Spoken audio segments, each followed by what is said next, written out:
Welcome, welcome. You are tuned into the Mind of an Entrepreneur manifestation series on confused ideas and ignorance based on the book, The Master Key System.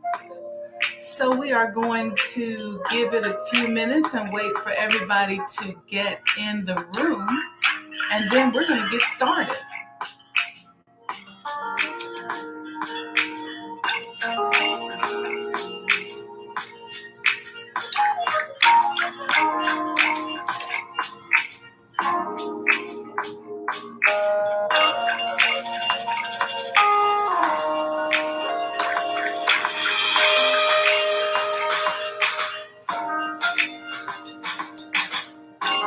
Get myself all queued up here. Just ready to go. There we go. Wa alaikum salam, Sister Alicia. Welcome, welcome.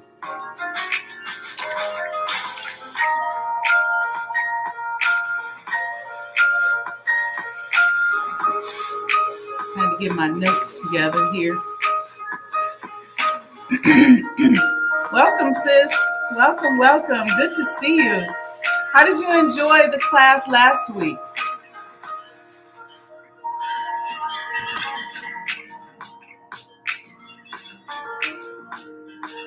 Sister 19, wa alaikum salam.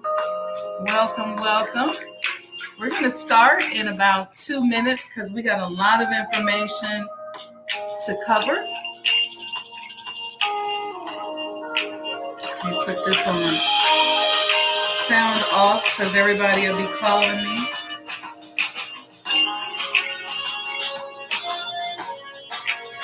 She said she absolutely loved it. We watched it again. Oh, thank you. Praise be to Allah. That's good. The idea, what I love about this type of teaching and this type of work is that it just starts to shake things loose in you that you didn't know that you need shaking or loose. Antoine, welcome. Yeah, sometimes you don't even know that you need to be awakened or for things to, sometimes you don't even know you have blind spots. I guess that's what I'm thinking. So welcome everybody. We are going to give it one more minute and then we're going to dive right in. Whoever missed it, they got to go back and check out the replay like you all did.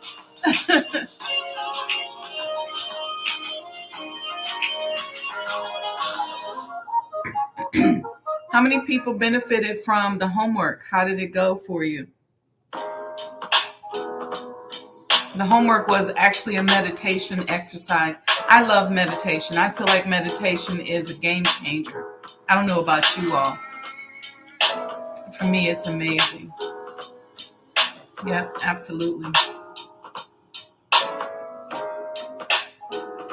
So get your notebooks together. Get ready to take some notes.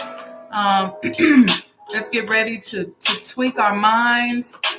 Love the background music. Oh, thank you, Sister Marva. Assalamu alaikum. Wa alaikum salam. Yes, it's important to make meditation a daily practice. You know, what I do is I calibrate myself with my prayers, and then after prayer, I go right into a meditation. That way I'm kind of already at a high vibration, or at the vibration I want to be at, you know, in connection and in alignment. So that's kind of how I do it. But sometimes I just plop down and take a 5 or 10 minute meditation when I need it. Peace and blessings.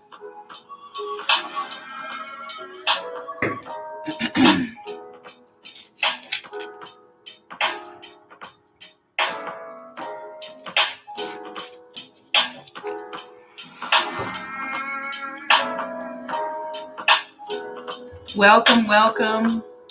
Come on in, come on in. Flow on in, flow on in.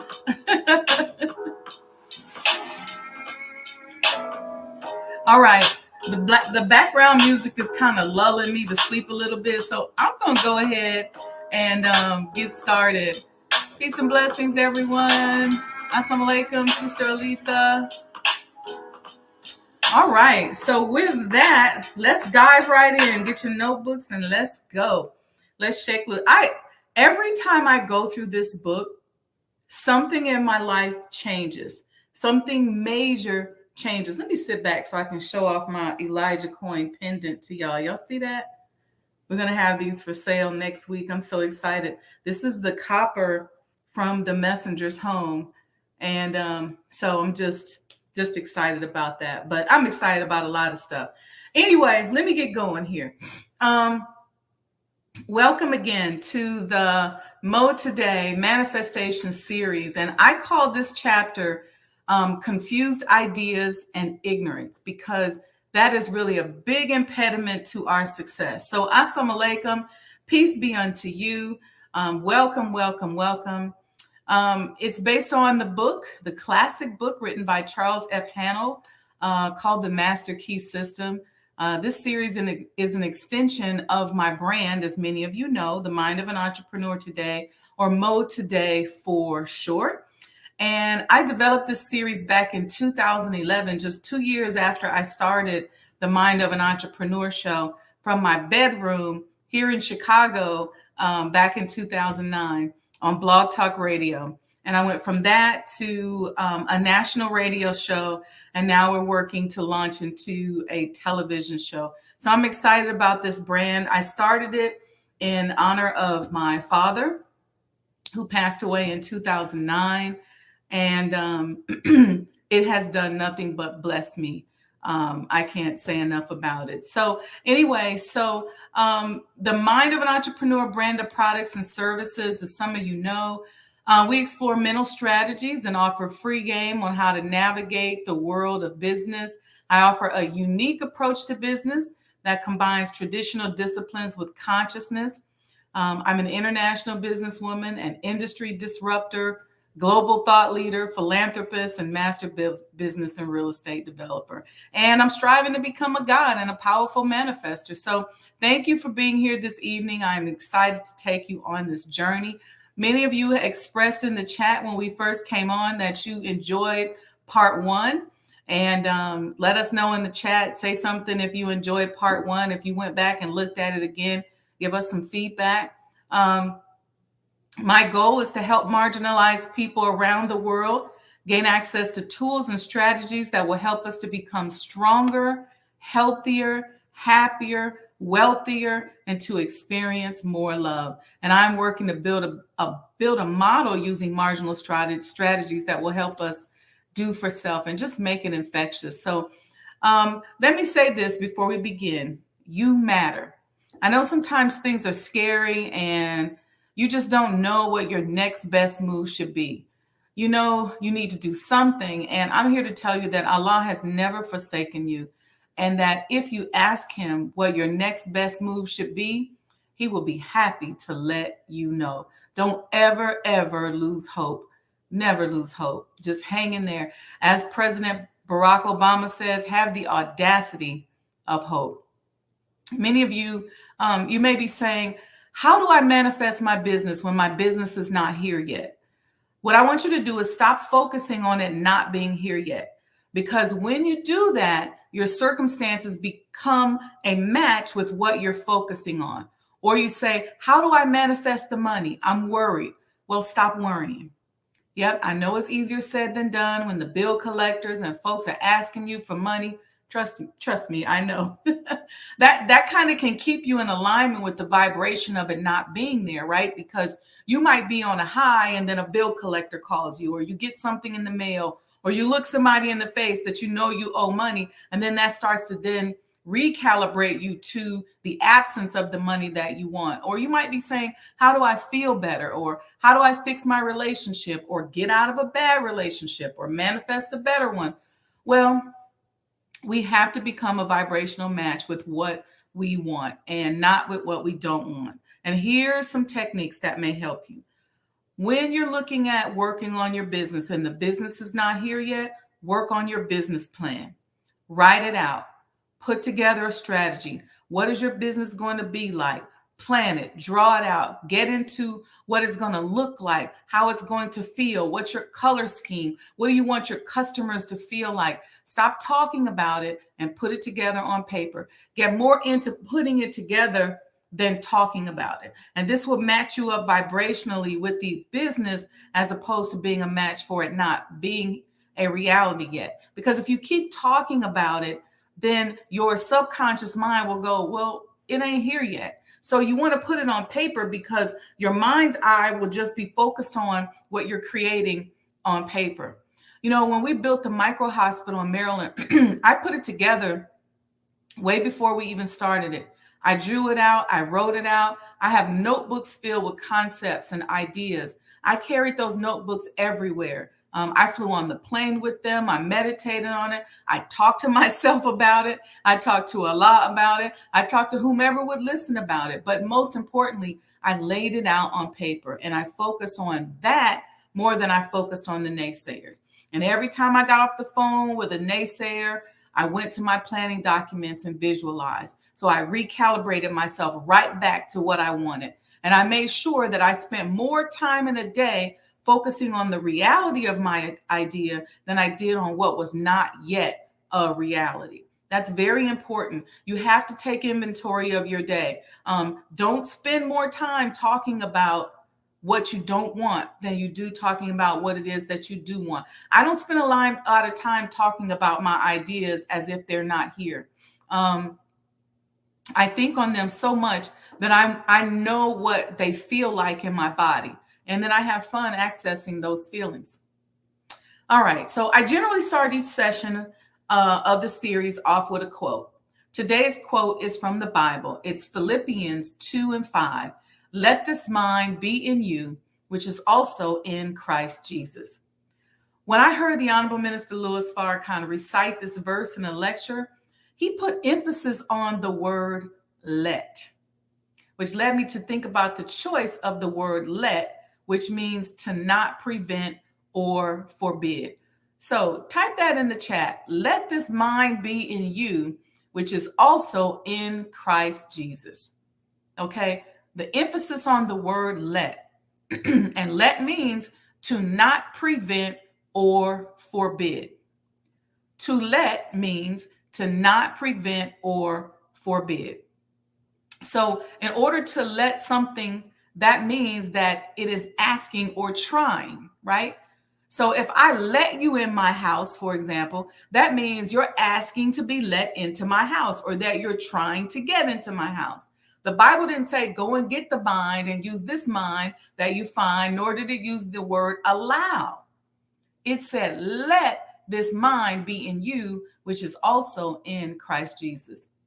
Many of you have heard me talk in interviews about when I was blessed to acquire the former home of the Honorable Elijah Muhammad. I thought that my job was to allow, because I know that I of myself am nothing. My thought was and is that this opportunity is one that Allah orchestrated. I then concluded that I have to allow that mind that orchestrated it to be in me and in every decision. But I realize now that allow, the word allow in this context is the incorrect word to describe the process, because to allow is ego-based. To allow is to give someone permission to do something, and to let is to not prevent or forbid. I'm going to say that again. To allow is to give someone permission to do something, and to let is to not prevent or forbid. This is a life lesson, because Allah is you and you are Allah. Just let him in. He's everywhere. When I was taught to look for Allah in everything, that became the basis of my life and the basis of my success. Because when you look for him, he comes. He's right there. Don't practice behaviors and thoughts that block or prevent him. Let him in. See, because we have been mentally and systemically trained and taught to block Allah or God by a system that wants us to see our slave master or the colonizer as omnipotent. Then what we really have to do is practice the right way of thinking and conducting ourselves so that we can let. See, to let is different from to allow. Allow is not the right word. And that's what I learned. I was using the word allow, but allow is not the right word, nor is it the right orientation. So the idea is to let him in and not allow him in. Who are we to say allow? Who am I to say that I give Allah permission or allow him to come in me? He's always there. He could just go away and leave us alone. And since we act like we don't want to be bothered anyway. And since we think we make other things up as our gods, like money, our job, our love life, sex, our identity, our drugs, we make these things our God. And we don't want to let him in. But all Allah has to do is just leave us alone. And then we can see where that gets us. See how that works out for us. But because he is always there, we have to know that and move like that and let him in. Let this mind be in him as also is in Christ Jesus. So this world has no authority over us except that we comply with it because he's always there. And after we die in record numbers and give over our total minds and body, the devil will say, as in this verse in the Holy Quran, Surah 14, verse 22, and in part it says, and the devil will say, when the matter is decided, surely Allah promised you a promise of truth, and I promised you and then failed you. And I had no authority over you except that I called you and you obeyed me. So do not blame me, blame yourselves. I cannot come to help, nor can you come to my help. I deny your taking me as a partner with Allah before. Surely for the unjust is a painful chastisement. So think over that and think about the word let. Let this mind be in you as it is, and as is also in Christ Jesus. Y'all all right? Let me know in the chat. Y'all okay? So I titled this idea, Confused Ideas and Ignorance. Type that in the chat, Confused Ideas and Ignorance. The book begins, our difficulties are largely due to confused ideas and ignorance of our true interests. The great task is to discover the laws of nature to which we are to adjust ourselves. Okay? Now, before we get going, let's go over some definitions because these will be important, okay? The first one is confusion. What is confusion? Confusion is a lack of understanding, uncertainty, the state of being bewildered or unclear in one's mind about something. The next definition we want to go over is, what is uncertainty? It is a feeling or attitude that one does not know the truth, truthfulness or trustworthiness of someone or something. To be bewildered is to be perplexed and confused, very puzzled. And an idea is a thought or a suggestion as to a possible course of action. So confused ideas can be explained like this. Ideas as they are given to us by nature and thus by God are clear and distinct. Confused ideas are those that are distorted or mixed up, really meaning that they don't come from God or from nature and they don't align with nature. And what is ignorance? Ignorance is lack of information or knowledge. When we have confused ideas and we are ignorant, this causes a lot of stress. How many people will say that they're under a lot of stress? And how many people have ever been confused and stressed out about something? Let me know in the chat if you've ever been confused and stressed out. Some of us live under so much stress due to being ignorant and confused that we don't even know what it's like to live without stress. We live in a constant state of confusion because there are billions of dollars being spent in an attempt to control and manipulate our behavior and our minds every single minute of the day.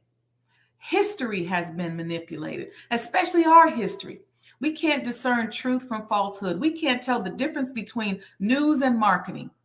We have literally murdered the God within us. So we don't even have a gut anymore. We don't have gut feelings anymore. no intuition, no sense of right or wrong. This confusion puts us in a chronic state of fight or flight. Put that in the chat, fight or flight.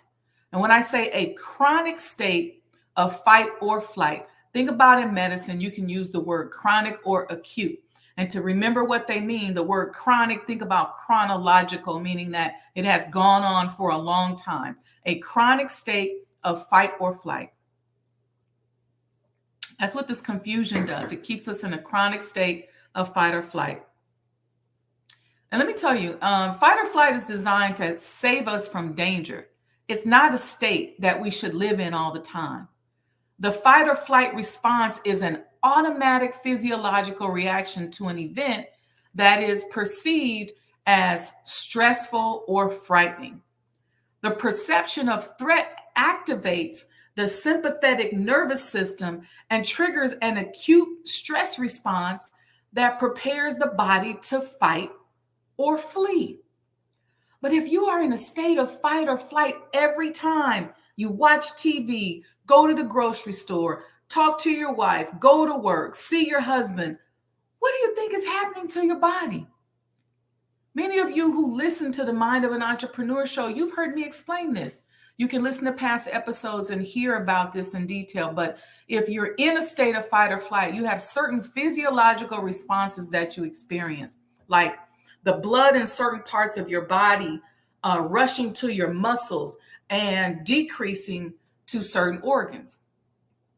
That blood nourishes those muscles and energizes those muscles so you can fight or flee, right? It's like your brain says, okay, kidney, we need to get out of here more than we need you to process urine right now. So let us take some of this blood we generally give to you and send it to these thigh muscles so we can get up out of here. But that's okay for a few minutes, but you can't live like that all the time. You'll weaken and damage your organs because you'll be constantly redirecting the blood from your organs to your muscle groups. And your organs will eventually become malnourished and fail. So mental clarity helps us to reset. It gives us relief from this stress. The relief of mental clarity is paramount to our health. And we talked last week about things we can do to get some relief from the confused ideas that we're bombarded with every day. And part one from last week is posted here on my YouTube page for those of you who are coming on for your first time today. All right, so let's get into these study questions. Everybody doing okay? Give me a thumbs up in the chat if you're doing all right. All right, so we're going to start with the study questions. Study question number 11, and they're numbered chronologically from each part, so that's why part 2 starts with study question number 11. All right, what are the 2 modes of mental activity? The author asked this question, what are the 2 modes of mental activity?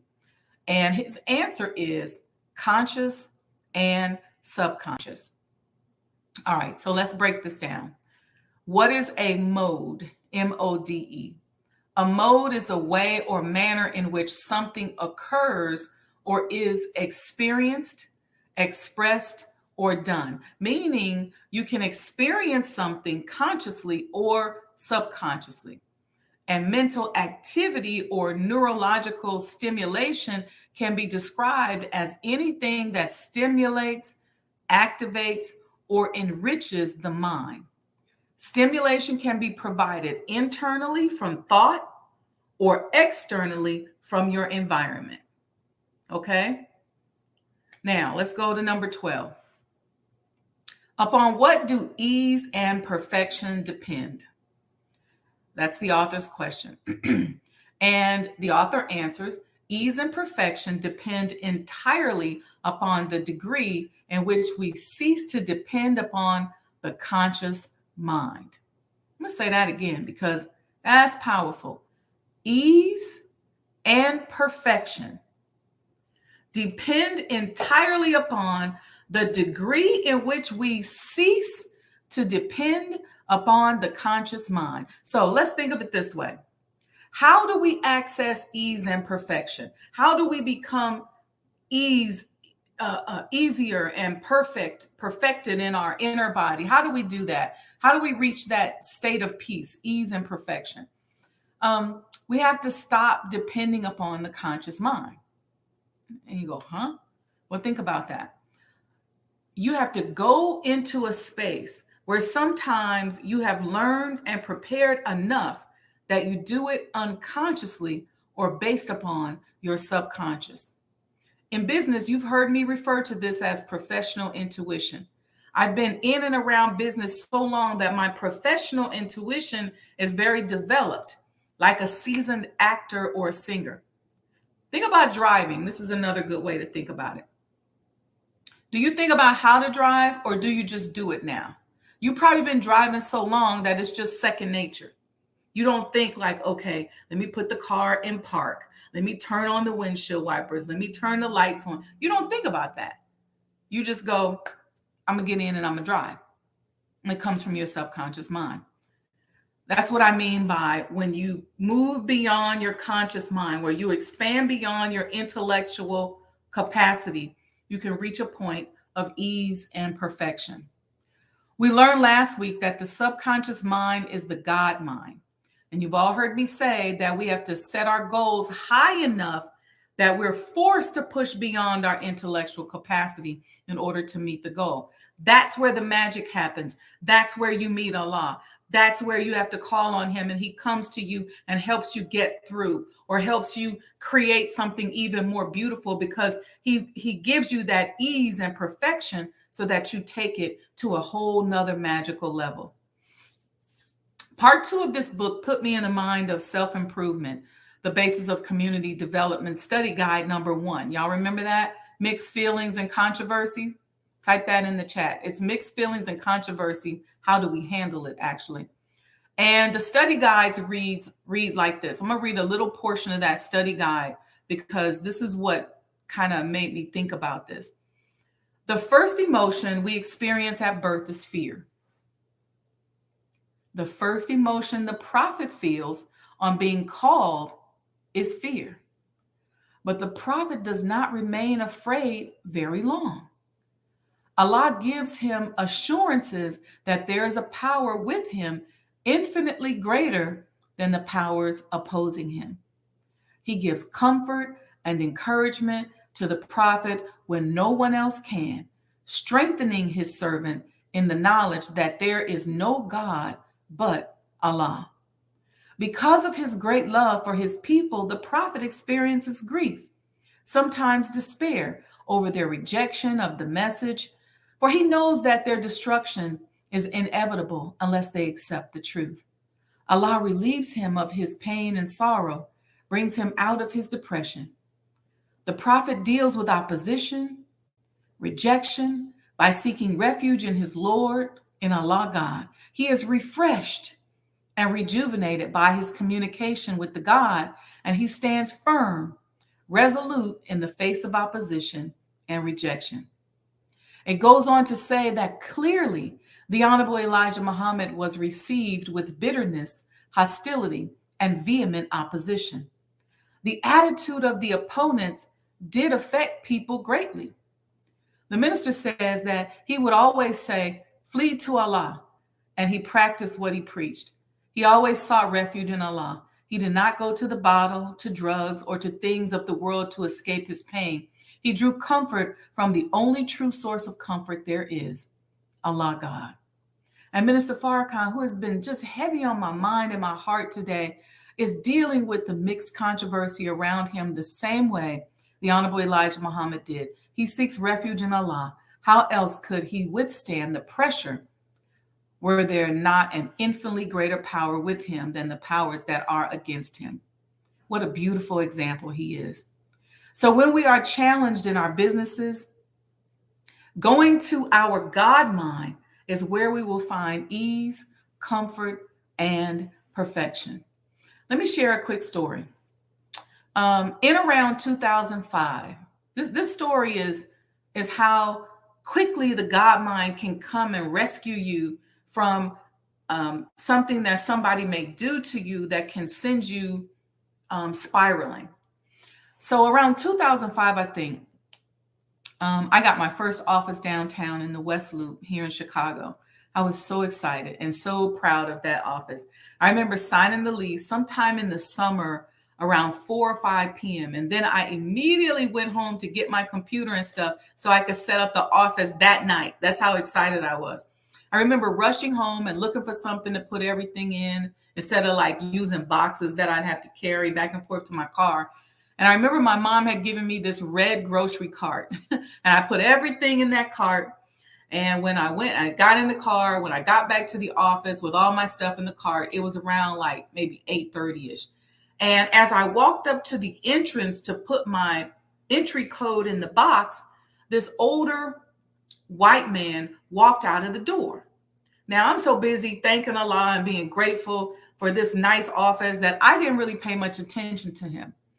And he literally stood in front of the door after he walked out. So he walked out of the door, stopped right there in the entrance, and looked down at me because I was like on a lower step. And he blocked me from getting in the door with my cart. I had my computer and my books and my printer and my office supplies in it. He started asking me questions, something like what I was doing and where I was going and looking at my cart like I had done something wrong. So I decided subconsciously, something in my mind said, just keep walking. And literally, if he had not moved, I probably would have knocked him over. And I'll never forget that experience because his action loosened some insecurity in me. And if I didn't go to Allah, it could have made me spiral and feel insecure about being out on my own and doing for self. And because he loosened that insecurity, I was able to deal with it. And I remember seeking refuge in Allah once I got upstairs. And I'll never forget the ease and comfort that Allah gave me. I had to push past ignorance that was threatening to make me confused and cause me to spiral. That literally was the beginning of my independence. Anyway, here's number 13. What is the value of the subconscious? That's what the author asks. What is the value of the subconscious? And then he says, it is enormous. It guides us, warns us, it controls the vital processes, and is the seat of memory. Part 2 of this book, The Master Key System, says the subconscious soul, like a benevolent stranger, works and makes provisions for our benefit, pouring only the mature fruit into our lap. Thus, ultimate analysis of thought processes shows that the subconscious is the theater of the most important mental phenomena. The subconscious is the theater of the most important mental phenomena. That's incredible. It is through the subconscious that Shakespeare must have perceived, without effort, great truths which are hidden from the conscious mind of the student, that Phidias fashioned marble and bronze, that Raphael painted Madonnas, and Beethoven composed symphonies. And that's the end of what the author says. And then I'm saying they were in their conscious minds. They were not in their conscious minds when they did these things. They were in their subconscious mind. And you often see great artists and athletes go beyond their conscious mind and channel their divine nature during a performance or a big game. You can do the same thing in business. You know, I consider myself an artist and business is my canvas. I live for the extraordinary projects and opportunities where I can go beyond my intellectual capacity or my conscious mind. You know, if you watch the Honorable Minister Louis Farrakhan during the world premiere of his performance of the Beethoven Concerto, how many people saw that? You could clearly see that he was channeling beyond his conscious mind. He wasn't thinking of notes. The notes were flowing through him. He had practiced enough. He channeled through Beethoven straight through to the great author of perfection, which is Allah himself. You can hear it in the notes and see it in the energy as he performed. I was blessed to speak with him the day after the concert aired. And when he answered the phone, I said, "Assalamu alaikum, sir. Is this Louis van Beethoven?" And we both laughed. And then he went on to tell me that his wonderful research team learned that Ludwig, which is Beethoven's first name, actually means Louis. Interesting, huh? So now here's number 14. The author asks, what are some of the functions of the conscious mind? Let me say that again. Number 14, the author asks, what are some of the functions of the conscious mind? Here's the answer. It has the faculty of discrimination. It has the power of reasoning. It is the seat of the will and may impress the subconscious. Now let's break that down. Let's start with it has the faculty of discrimination. Faculty in this sense means an inherent mental or physical power. And discrimination means the recognition and understanding of the difference between one thing and another. So, what is the function of the conscious mind? It is the power to recognize and understand the difference between one thing and another. So when you know the difference between things, you can understand the various forms of utility of those things. See, when you know the difference, you understand the utility. For example, that's the next step, understanding the utility after you recognize that there's differences. Let me say it that way. For example, if you have a drawer full of eating utensils, your conscious mind or your intellectual understanding will help you to know that this is a knife, this is a fork, and this is a spoon. And when you know those differences, you now can utilize them for what they're made for. You can utilize them accordingly. That is your conscious mind helping you know the utility of things. The next part of the question, or the next part of the answer to the question, it has the power of reasoning. I did a talk on the Mind of an Entrepreneur show about the power of reasoning, and I encourage you to go back and check it out. The link to those past radio shows are in the bios on all my social media pages. Reasoning is the process of thinking about something in a logical way in order to form a conclusion or judgment. But the author called it the power of reasoning. See, in physics, power is defined by the rate at which work is done. It is the work versus time ratio. And mathematically, it's computed using an equation, meaning power equals work divided by time. It is also the possession of control, authority, or influence over others. So when you put the two together, the power of reasoning is the control, authority, or influence over a subject matter so that you can think of it in a logical way in order to form a conclusion or judgment using the process of dividing your work or your effort into time intervals. This is how the conscious mind helps the subconscious mind to materialize what it receives from the universal mind. See, the goal is to take what's unseen in our mind and make it seen. How do we do that?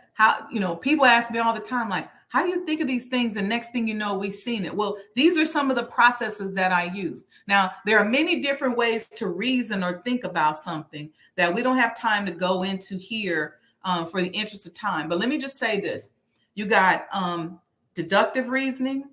You have inductive reasoning. You have analogical reasoning, abductive reasoning, cause and effect reasoning, critical thinking, decompositional reasoning, which are all really forms of mathematics. What has happened now in the school system is that they stopped teaching the children a long time ago. So in terms of these different types of mathematics, people don't really learn them anymore. So we have to study them on our own. And I break some of these down in the radio show episodes. And we may come back and do some shows on each of these different ways of reasoning.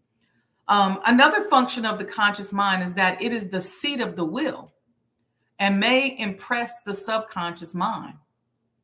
Now, when you say that the conscious mind is the seat of the will, the seat of something is the place where something specified is prevalent. It's the center, or a place from where authority is exercised. The will is often used to express the future. You may say, I will do this or that. It is also to express desire, choice, willingness, consent, or in negative constructions, refusal. Like, we will do our best, or no, we will not. So in this case, the conscious mind functions based upon the functionality of our will. It is the center of the will, the seat of the will. So the conscious mind's ability to discriminate, reason, and exercise the will can impress the subconscious mind. That's heavy, especially since we've learned that the subconscious mind is the God mind. Y'all all right? Let's just keep listening and absorbing. A lot of times this feels like a lot, but you'd be surprised at what your subconscious mind is picking up. Because what we want to do is just loosen up ways of thinking. So the idea is, if you read the chapter ahead of time, you listen to the audio version, which I try to do and post up here, and then come to class and then do the homework, and you'll start to see where your mind and body will start to align with the subconscious mind, and you'll be able to learn how to use your conscious mind, because this is all about learning how to impact the pliability of our minds. And what I mean is, we have to learn how to use our mind to get what it is that we want. It's not enough to just sit and listen and watch somebody else talk. It's not enough to sit and listen and watch TV. We have to learn how to hack our minds. It's like you can hack a computer. You got to hack your mind from the programming that has been placed inside of you for the last 400 and some odd years. All right. So Sister 19 said, we good. This is unlocking a lot for me. All praises due to Allah. Anyway, number 15, how has the distinction between the conscious and subconscious been expressed? That's what the author asked. He said, how has the distinction between the conscious and subconscious been expressed? The answer is, conscious mind is reasoning will. Subconscious mind is instinctive desire, the result of past reasoning will. Now, this fascinated me. You know what you will find with this type of wisdom, like I tell you, certain things will resonate with you and stick with you. Don't try to digest everything all at once. Let the things that your spirit is craving come to you. This answer, conscious mind is reasoning will, subconscious mind is instinctive desire, the result of past reasoning will, really resonated with me the first time I read it. And every time I read it and have read it since, it resonates with me. So see, subconscious mind is instinctive desire. I get that. And if you're in your right mind and right circumstances, your instincts can be quite divine. But subconscious mind being the result of past reasoning made me think. It got my attention. So remember that reasoning is the process of thinking about something in a logical way in order to form a conclusion or judgment. And the will is often used to express the future. It is also used to express desire, choice, willingness, consent. We went over that. So if today, for example, you think or focus on something that you desire or choose, then that can become, let me say it this way. You focus on something, okay? And let's say it's negative or positive, and you continue to focus on that, it then becomes baked in your subconscious. And how does it become baked in your subconscious? When you think about it scientifically, if your thoughts control everything in your body, whatever you're thinking about is impacting your cellular structure. And so you bake those thoughts into your subconscious mind or into your body because you alter your cellular structure with your thoughts. Then what happens is tomorrow you react and make choices and decisions based on how your body responds to what you thought about yesterday. This is heavy. See, so if someone is programming you and constantly devaluing you, for example, or ignoring you or showing you negative images of yourself, and you consciously accept that this is how things are, this is who I am, you begin to identify with this abuse and this neglect and this lack of love, then your future circumstances are a product of that suffering. You know, we all know people who are in jobs that they don't like or relationships that don't really serve them. And then they use deceptive intelligence to come up with a reason to stay. even though the circumstances don't serve them well. Yet they wonder why their ability to produce at a higher level is thwarted, or why they are always frustrated, wanting more, but never being able to achieve more. Or they feel like they deserve more, but they grow old and die, never experiencing life the way they desire it. Much of this is because once we have programmed our minds, or allowed our minds to be programmed to accept less, we live in circumstances that produce less. Let me say that again.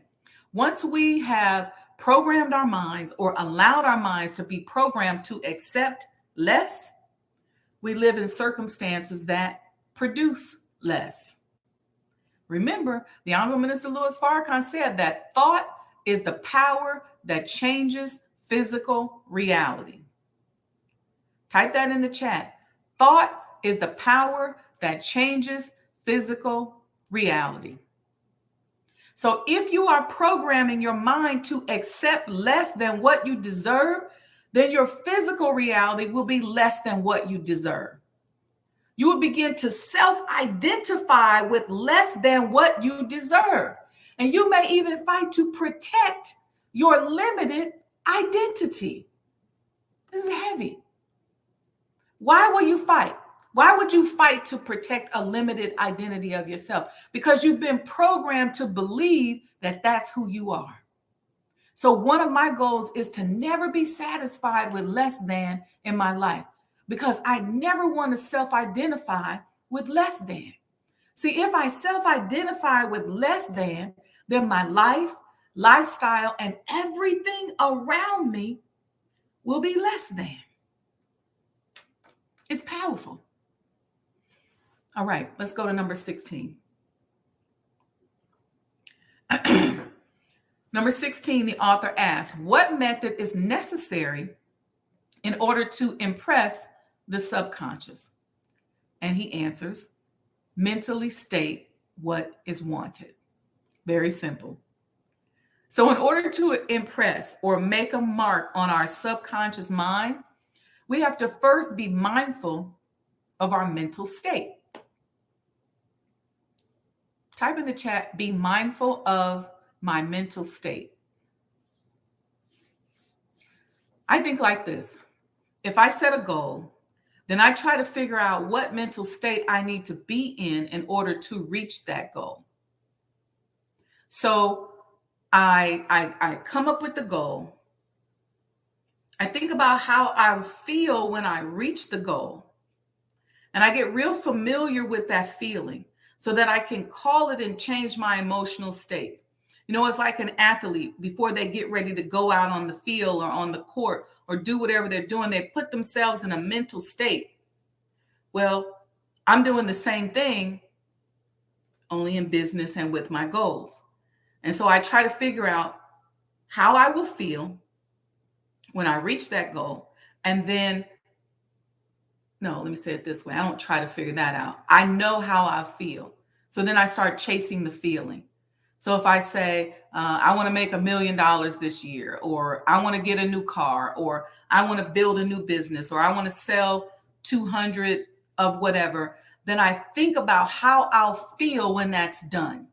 And I start chasing that feeling instead of the actual number. So I don't think about, okay, I got to sell 200 of these. I start chasing how I'll feel when that gets done. Okay. And then I try to figure out what mental state I need to be in now in order to accomplish what I'm trying to get accomplished. Okay. So the first thing you want to do when you have a goal, figure out how you'll feel. Think about how you'll feel when you reach that goal. How will you feel? How will you feel when you get your new husband? How will you feel when you correct your relationship? How will you feel when you open your new office? How will you feel when you become the manager on your job? How will you feel when you reach $2 million in sales in your business? How will you feel that when you make so much money that you can give $100,000 on your Savior's Day gift? How will you feel? And you take that feeling and you harness that feeling so that you can call it up whenever you need it. Whenever you feel some difficulty, you just think about how, ooh, all I can think about is how I'm going to feel. That's all you keep thinking about. And then you say, all right, so now what mental state do I need to go into? How should I be thinking? All right.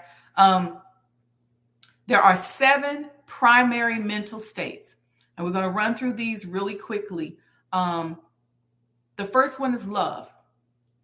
What is love? Love is a feeling of intense caring, devotion, and positivity. Love is the highest vibration that you can achieve. That's that God phase. That's that phase of that's that mental state that changes your cellular structure the most. Okay? The next one is pleasure, a feeling of satisfaction and enjoyment. The next one is flow, a state of immersion in the moment. The next one is apathy, a state of detachment or disinterest.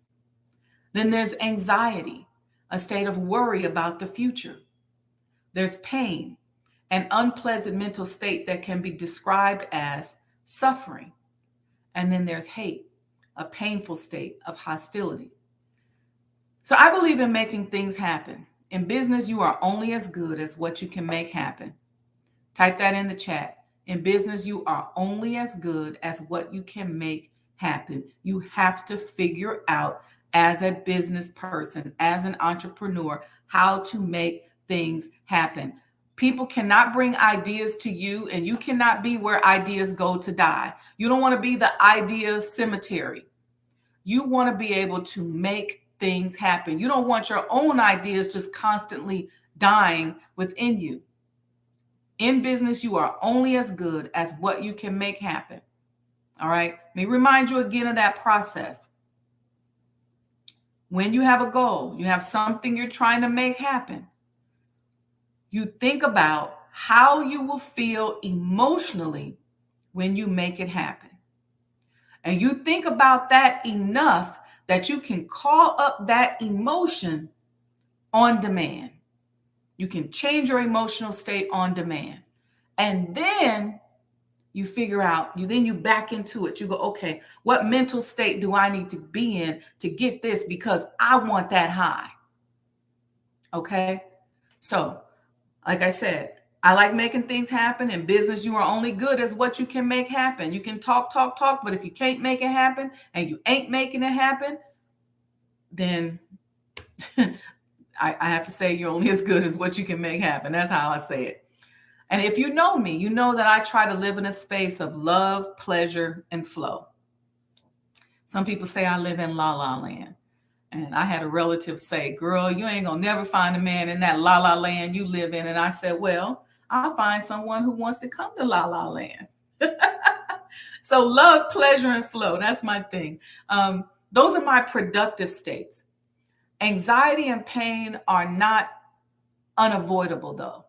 They are what I call contrast or struggle that helps to alert me if I need to tweak my mental state or move in another direction.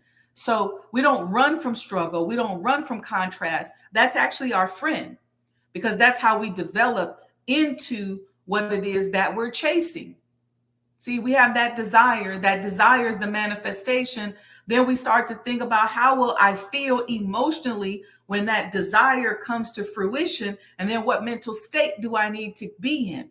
When I start to struggle, when I start to get sluggish, when there's no progress, I go, okay, here's the contrast, here's the struggle. What do I need to do? What do I need to improve? I have to go deep inside of myself, because that's where the basis of the development of myself and my community lies. And I use apathy when things are none of my business, or when someone is trying to be manipulative, or when there's a behavior that doesn't serve me. Now, each of these can be an entire lecture. We don't have time to go into it tonight, but I just wanted you to just run through those mental states so that you can think about them. Okay. And then number 17, the author says, what is the result?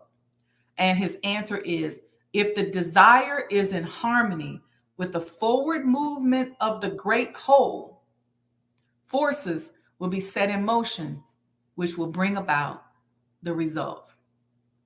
So beautiful.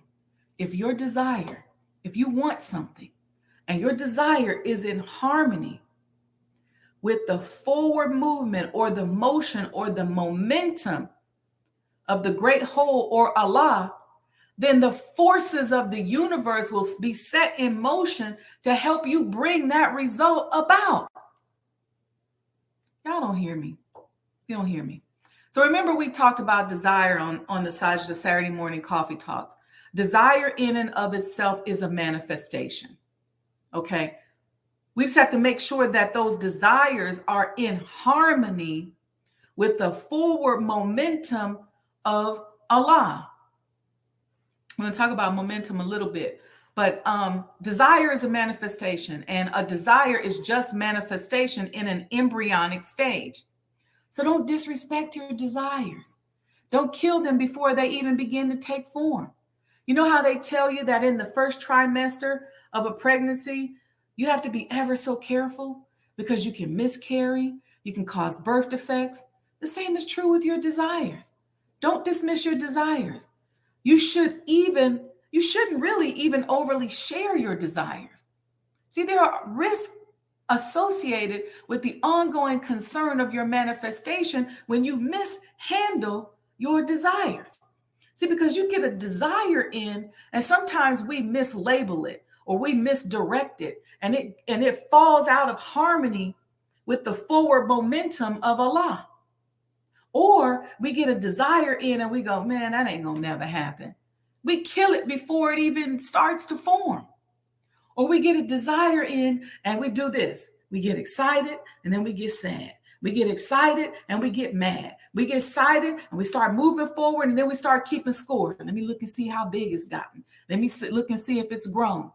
Well, every time you keep score, you become conscious of the fact that it's not fully developed yet. See, your idea is you want to take the unseen and make it become the seen. So you have to be very careful to respect your desires and see your desire as the manifestation. It's not just the money. It's not just the stuff. It's not just the business. Your desire is a manifestation. Now in business, like we said, we are only as good as what we make happen. So that means that we need momentum or movement, right? Type that in the chat. We need momentum or movement to make things happen. So the great whole, WHOLE, that the author is referring to here is all or Allah. So if our desires or thoughts or what we want are in alignment with the momentum of Allah, then external forces or laws of nature will be set in motion to help bring about the desired results. So you have to learn how to create momentum in your mind. In simple terms, momentum is considered to be a quantity of motion. What does that mean? You have to have movement. You have to have motion. You got to have quantity. You got to have little movements. This quantity is measurable because if an object is moving and has mass, meaning it has weight to it, then it has momentum. Something that has a large mass has a large momentum. Or something that is moving very fast also has a large momentum. And guess what moves fast? Your mind moves very fast. Your thoughts move fast. Your thoughts travel how fast? The average rate of 24 billion miles per second. That's some serious momentum. So you get the momentum in your mind by having thoughts, and you accelerate those thoughts by removing doubt and partnering with the universal mind. The momentum is already there for you. That's a universal law. We talked last week that our thoughts travel faster than light, but we slow down or block the momentum with doubt, confusion, and ignorance. We have to let the momentum of our mind move at a divine rate. Now, how do we do that? This is where we set micro goals. This is where micro goals are important. You got to walk down that big goal with micro goals. You put strategies together to meet those micro goals, and you walk that thing down until you get to the goal. Let's say your goal is to eat a bean pie. Let's make it simple. Some of y'all love bean pie. You don't eat the whole thing at once. You eat it one bite at a time. One bite at a time. It's like winning a game, and you put together those plays, and you continue to walk down the court and walk down the field until you walk down that goal. You create micro goals. If you say, I want to sell 10 houses in the next 6 months, then you got to figure out how to break that down. You first of all, you're going to do what? You're going to think about how you feel when you sell those 10 houses. You're going to think about how emotionally elated you're going to be, how on 10 you're going to be when you sell those 10 houses. That's what you want to think about first. And you want to feel that. So as you walking up there to show somebody that house, you got that feeling in your heart. You like, man, I'm selling 10 in these next 6 months. You walking that thing down. You say, okay, what am I going to do? I'm going to make some phone calls. I'm going to be excited every time somebody calls and needs help. I'm going to do whatever I can. I'm going to make sure that I filter my clients so nobody's wasting my time. All of my little micro goals, I'm going to approach them with the enthusiasm as if I've already sold the 10 houses. I'm going to walk that thing down, play by play by play by play. Hope y'all get that. Number 18, what is the result of the operation of this law? That's what the author says. The answer is our environment reflects conditions corresponding to the predominant mental attitude we entertain. And I think we've talked about that enough. I'll sum it up with the quote from the Honorable Minister Louis Farrakhan. Thought is the power that changes physical reality. Type that in the chat. Thought is the power that changes physical reality. Thought. So you got to guard your thoughts. You got to have the right thoughts. You got to put the right emotions with the thought so that you create momentum. And each of your micro goals are like plays that are getting you to the end, to the end zone or to the basket or whatever sport you're talking about. In this case, to our business goals. Thought is the power that changes physical reality. You cannot sit up at home thinking, man, I ain't gonna sell these houses. Nobody want to buy no house from me because I'm black. Nobody want to buy no house from me because I'm fat. Nobody want to buy no house from me because I don't even have a house. You cannot think like that. You got to be putting in your heart and mind how good you're going to feel when you sell those 10 houses. And that's got to be your motivation. You got to chase that emotion.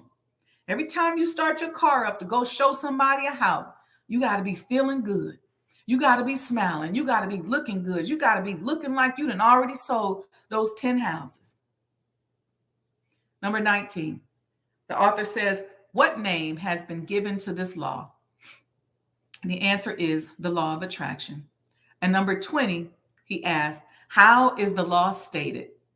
And his answer is, thought is a creative energy and will automatically correlate with this object and bring it into manifestation. Hope y'all got something out of this. So next week, I would like for you to read part 3. I'll work on posting an audio reading of this one also for those of you who prefer the audio version. So stay close to social media. At Mode Today Universe on Instagram, at The Authentic You on Twitter, and at Sajda Wendy Muhammad on Facebook. And I'll create a post in a few minutes where you can post your comments and questions. I'll post it on IG, Twitter, and to Facebook. If you got anything out of today, don't chip and dip me. Please give back. I don't charge what my colleagues are charging. I tell y'all that every time I come out here, they give me a hard time. They talk about me. One of them called me today and was talking to me about booking me for an event, and they started teasing me about my free events. I was like, whatever, I'm helping my people. But I believe that we deserve access to mental strategies, and many of us have not yet mastered thought in a way that we can afford to pay the $5,000 for group classes or $50,000 for one-on-one sessions. So make a comment on social media about the class. Thank you, Sister Yvanka, last week. I love the post that you created. That was amazing. Bring a friend next time. Tell them to come on here and take a look at it. Purchase my book, The Mind of an Entrepreneur, on Amazon. It's available on Kindle and in paperback in both English and French. And you can make a donation via Cash App at $Mo today. Something, just do something so we can keep going. And of course, your prayers. Just keep praying. Keep praying for me. Keep praying for your girl. If you are in this course and you want some one-on-one coaching, there's a link in the bio on my social media pages where you can sign up for one-on-one coaching. Okay. They're $150 a session. You can book right there, pay right there.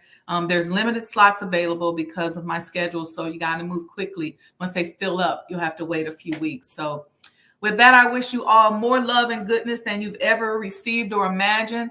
Put it in the chat if you enjoyed this, if you got something out of this today. I pray that you're blessed beyond measure. And most importantly, I pray that you experience peace no matter what is happening around you. Don't forget your homework for tonight that is outlined at the end of the chapter. Let me get it. Let me read it. Okay, here's the homework.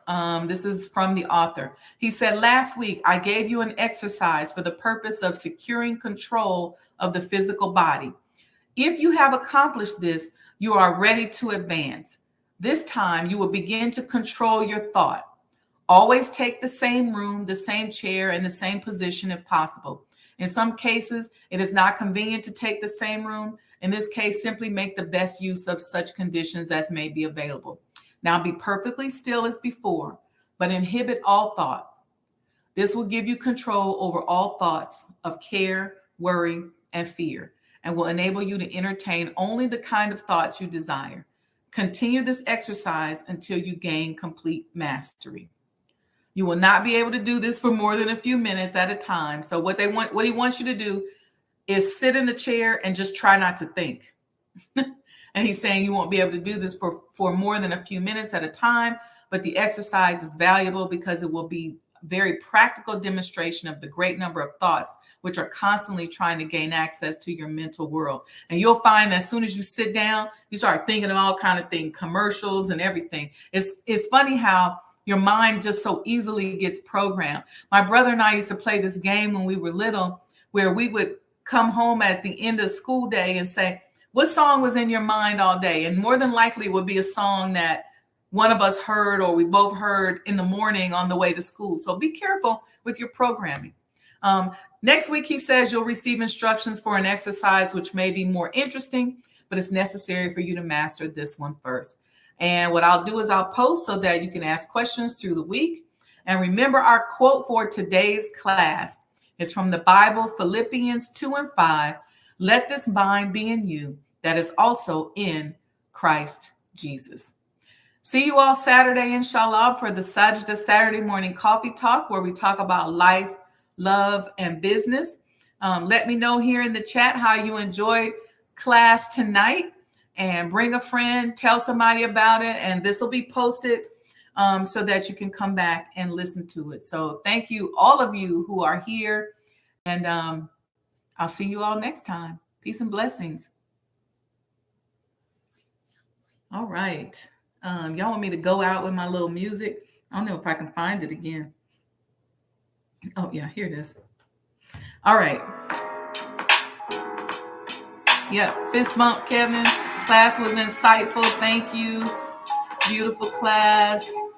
Amazing class. Peace to everyone. Look, we're going to be powerful manifestors and entrepreneurs in this circle of influence that we're building. We're going to do for self, inshallah, and we're going to be good at it. So what we're doing is we're unraveling all of this programming that has been placed into our brain, and we're just putting new stuff in there and letting Allah come into our lives. Praise be to Allah. All right. Assalamu alaikum, family. I'm going to end now. I feel like I'm hanging up on y'all. That's why I keep hesitating, because y'all still writing in the chat. Love you. Wish you more goodness than you've ever experienced or imagined. Sending everyone amazing energy for a productive week. And I'll see you all, inshallah, next time.